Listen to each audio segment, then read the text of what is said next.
Hey buddies, how you doing? Welcome.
Welcome.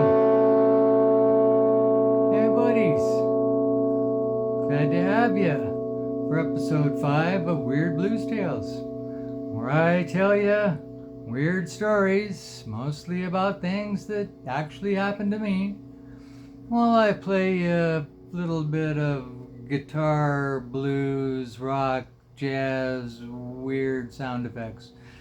You just never know what I'm going to throw at you. So anyway, glad to have you here with us. With me, I guess us, me and my guitar. We're playing the 1976 limited edition Les Paul again today. I think next episode, we'll be playing the 1968 Stratocaster. So that'll be something different. Today we're talking about the first haunted house I lived in.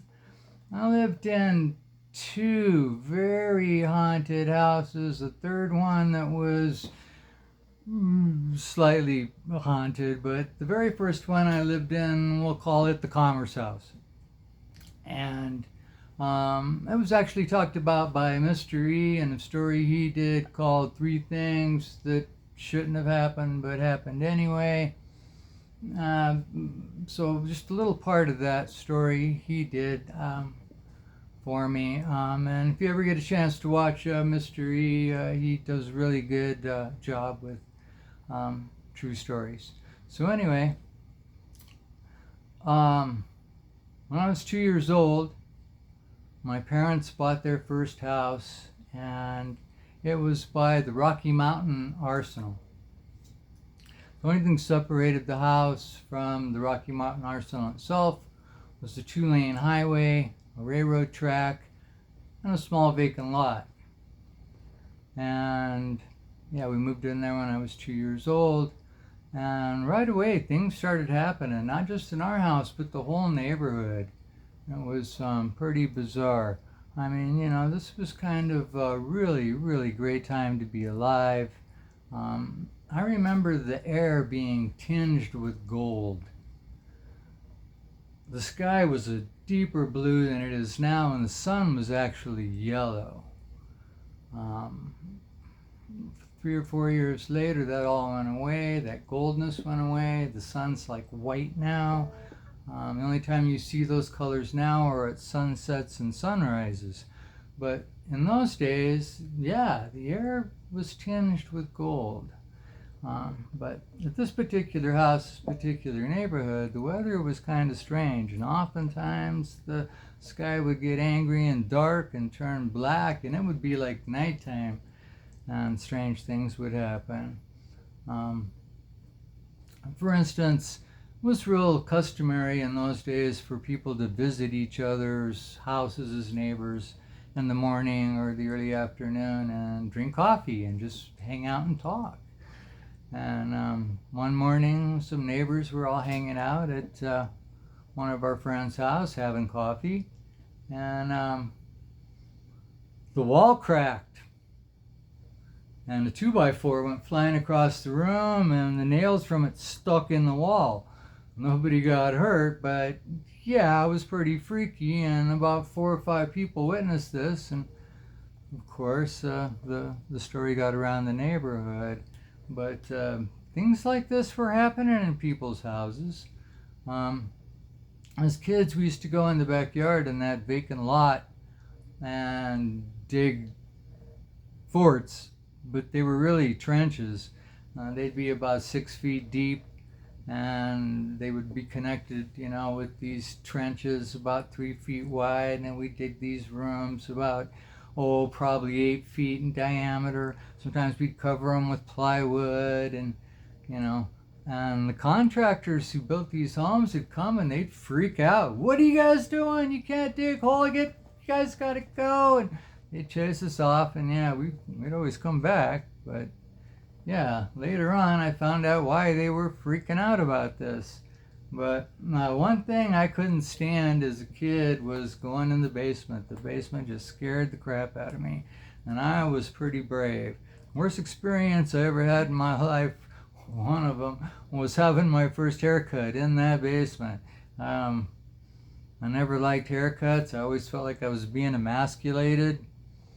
Even as a 2-year-old kid, I wanted my hair to grow. I thought it was part of my manhood.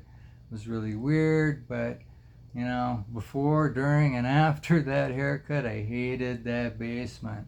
It just scared the crap out of me. And weird things would happen. Lights would go on and off. There'd be all kinds of weird noises, but of course you're a little kid, so, they just kind of blow you off.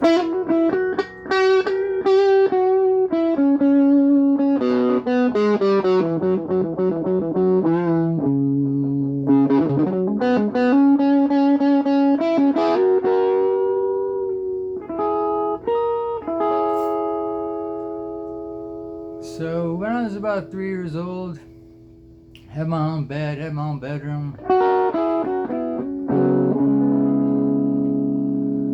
And I'd be laying there at night, and all of a sudden,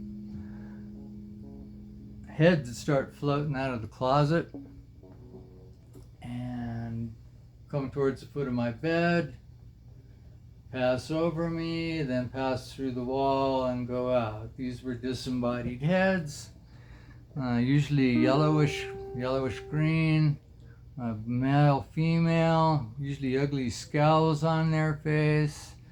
I was terrified.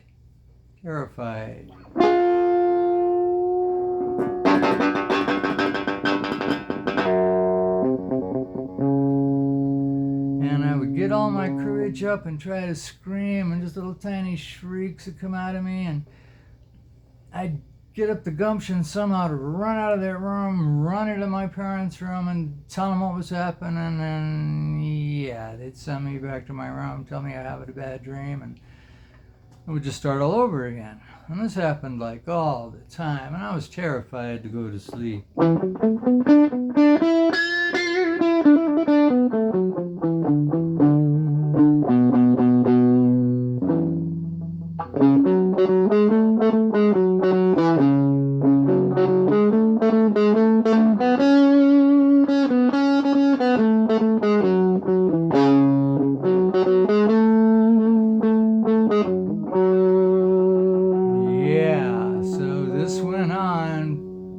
Nightly, pretty much 3-4 nights a week.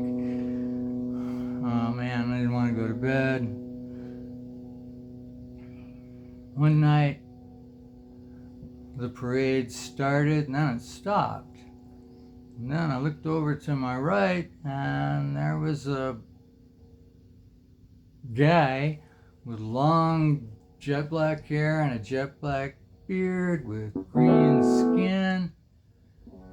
And he started choking me. And somehow or other I got away. And I ran into my parents' room, and this time they believed me because they actually had marks on my neck and stuff. So they let me stay in their room, but geez, I had a hard time.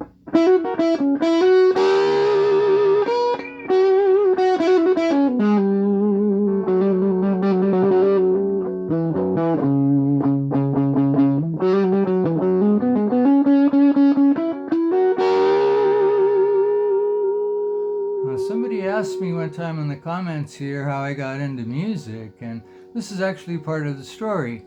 When I was about 6 years old, and I was really into music. My parents were into music. My mom was into rock and roll.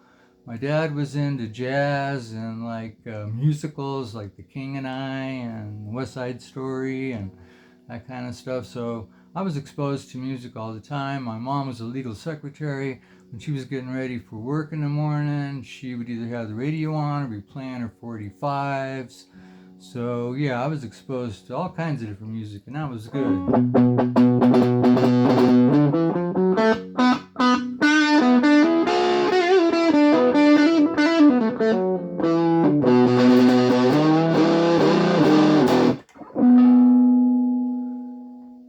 So anyway, when I was about 6 or 7 years old, I got for my birthday present a transistor radio. This was awesome, man. A little radio about this big, had a little 9-volt battery in it. That's why it was called transistor, because that was kind of a new thing.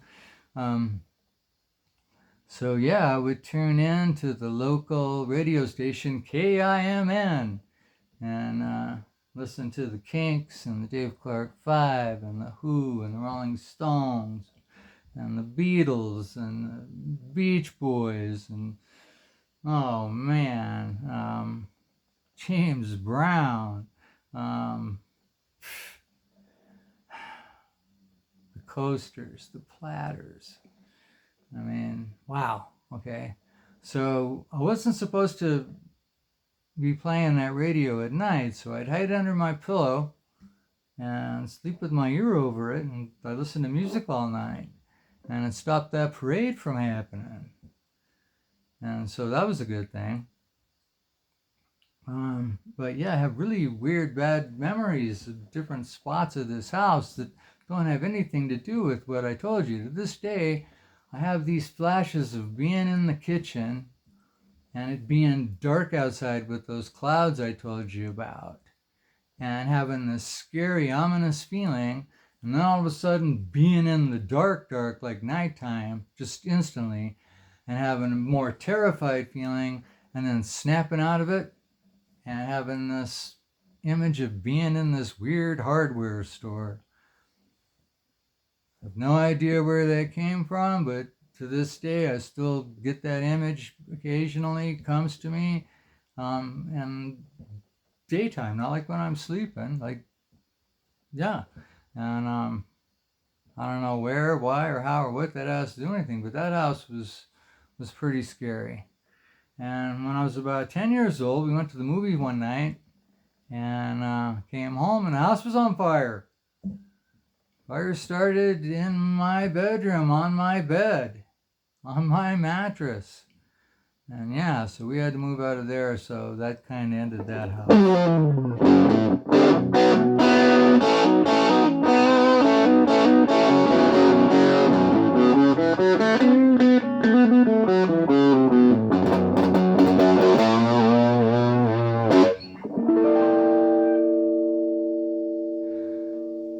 So yeah, years later, I went to the neighborhood. Maybe 20 years later, I went because we still had friends there. Went and visited my friend named Thelma, who was just an awesome lady, kind of like a second mom when I lived there. She was across the street. So we went to visit and we were talking to her, and she said, yeah, stuff is still going on here. It's really crazy. My next door neighbor actually was a Holocaust survivor, and she just had some real problems to start with, and then was in this neighborhood, and it just made her worse. So, I mean, things were going on around this place all the time. This is where I grew up, basically from the time I was 2 years old till I was 10. But Thelma told us that she found out that that whole neighborhood was built on a cemetery.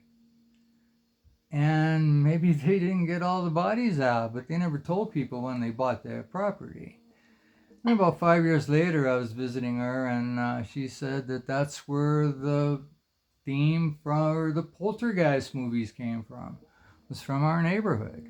Well, I don't know about that Poltergeist movie author stuff, but yeah, I'm pretty sure that place was a cemetery. Like, those developers used to just freak when they saw us digging those holes, and that place was just crazy. So, anywho, that's the Commerce House story. There's a few more things that happen, but I don't want this to stretch into like an hour. So I'll just give you that little taste of the Commerce House. We'll have more stories about some other haunted houses, and next episode, episode 6, I believe, I'm going to tell you how I accidentally got the New York State Thoroughfare shut down. That was pretty scary and weird. So anyhow, thank you for joining us for another Weird Blues Tales. And if you'd like to hear more about how I got started in music, which, this is the basic start. And if you'd like to hear more about that, let me know in the comments, and I'll accommodate that. If you'd like to hear me do some whole songs that I wrote, I can do that. But right now, I just like to get the stories to you and let us visit together. So thank you so much for your time. Thank you for tuning in to another episode of Weird Blues Tales.